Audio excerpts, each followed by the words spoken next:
I know, 3 videos in 1 week for me, that's just crazy. It must be the new espresso machine I have. It's just got me kind of buzzing because I normally drink about 16 ounces of coffee in the morning. That's regular coffee. And trying to match that with espresso is a little bit crazy. Anyway, I got a new pen. And I wanted to talk to you about this pen.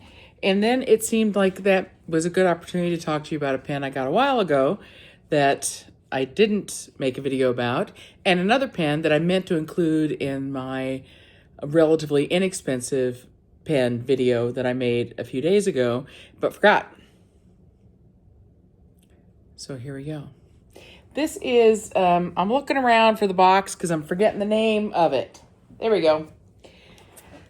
It's the Kingfisher, but it's actually the model name. Kingfisher is sort of the material special edition, but the model name is... Okay, it's not on here. All right, we'll just call it the Kingfisher. This is a special edition Leonardo that I got from Casa della Stilografica. And it's in some fabulous material by Bob Dupress. And it is a shaped pen, a faceted pen. But it is, you can see it's sort of triangular. I don't know how well you'll be able to see this, but the flat edges sort of taper down. I love this shape of pen.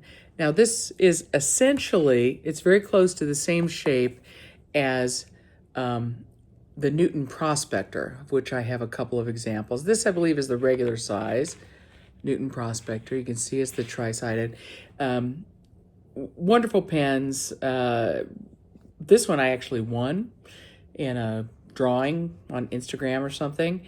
And this is another supersized version that I purchased that's made out of a micarta style material, which I just thought was quite fantastic. Now, on this pen, the taper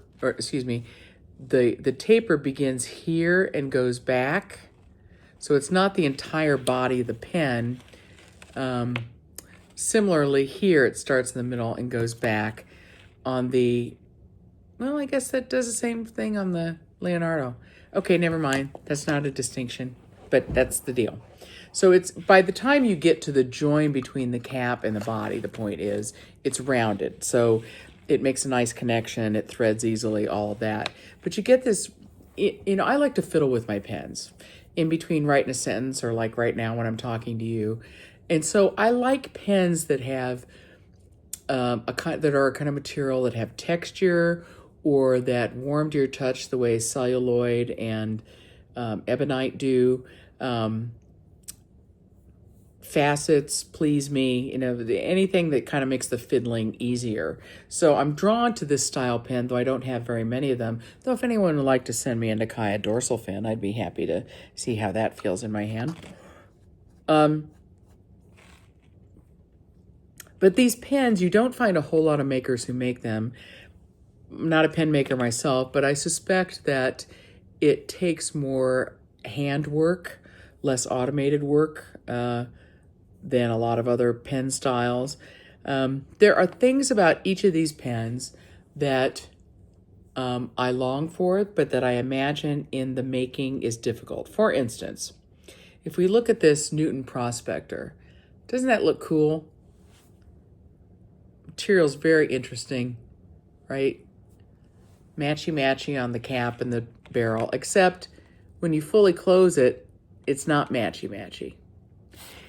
And the same is true for the smaller Prospector.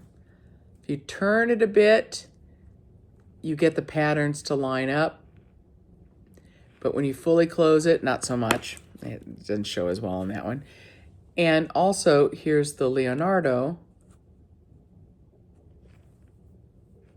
Okay, I did this once. Let's see if I can do it again. Yeah. Well, it just doesn't matchy-matchy anywhere. Comes close right there, I guess, but not really. So man, it would just be perfection if the pad, oh, there's the word.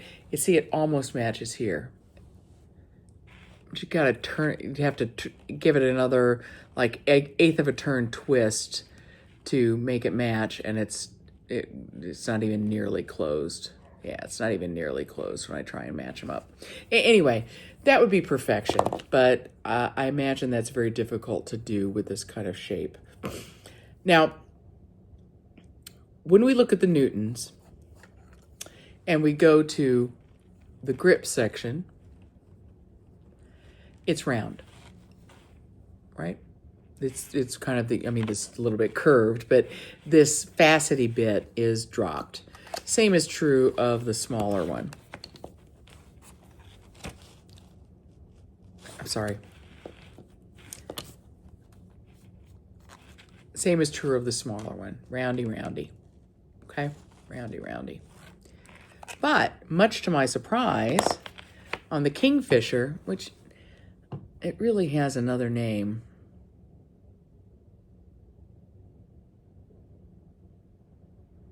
But it's kind of Italian or kind of mathematical, and I just can't remember what it is. But it means like poly-sided or something. Much to my surprise, I don't know if you can quite see this, but this maintains that kind of triangular, maybe if I rub my finger, you can see that kind of triangular bit in the section, which I love. And the way they've lined it up, you can grip it right here. So your fingers kind of come close together there. You're straight with the nib, and you can go. I think that's really cool.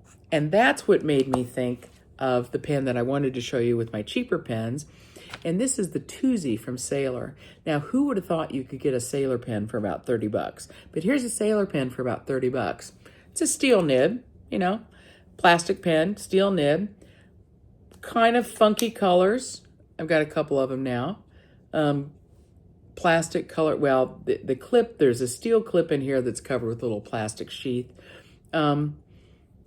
Nice little writer, but it has this shaped section, similarly shaped section.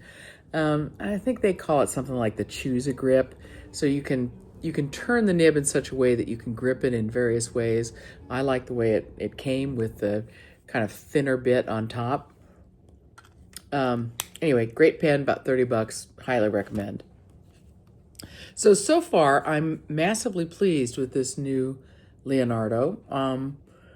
Lately, when I buy Leos, I've been getting the steel nibs. I love Leonardo's gold nibs. I love their, I love all their nibs. And now they're doing in-house stuff, and I think they're great. I like their larger nibs. But I think their steel nibs are just great too. So because I buy so many Leonardos, like I say, lately I've been getting them with steel nibs. And I figure if I particularly want to carry a pen, I can always switch out to a gold nib. But it writes great. It's one of these steel flex nibs. You can see the notching there on the nib, I hope. Writes great, but I find these shapes particularly pleasing to hold. A couple other differences. It's not precisely a Newton, not only because of the grip section, but if you look at the ends, the Leonardo is a little more rounded, where the different angles meet, and it's got a clip. So they managed to put a clip on this thing. Now these pens, you would think, they're not posters. Well, you can post it, but it's not very secure, and I really wouldn't recommend it. And I wouldn't try and post it deeply because you're going to have these angly bits kind of bearing down on the threads. And I think over time that might cause some wear and make it difficult to close the pen. Now, I'm not somebody who likes to post my pens anyway, but I like them to be postable, so that if I'm in a situation where I'm on a plane or something, where I don't want to put a piece down and have it rolling around, where I can, just to keep track of it, put it on the end of the pen. So I would not really call this a pen that posts, though for a short time you could probably do it. It does I'm posting really lightly because I don't want to mess with those threads. It does throw the weight off quite considerably. The smaller prospector, it won't post at all. Just not going to happen. Which, again, I think that's probably best because I think that the larger prospector doesn't either. I think that it's probably not good for the threads to have this pen kind of twisting around in there. But like I say, on an airplane, if you don't use the cap, lose the cap, okay. Of course, I only carry VPs on an airplane, really. All right, just some more pens that I wanted to talk about. So here you go. Happy December, everybody.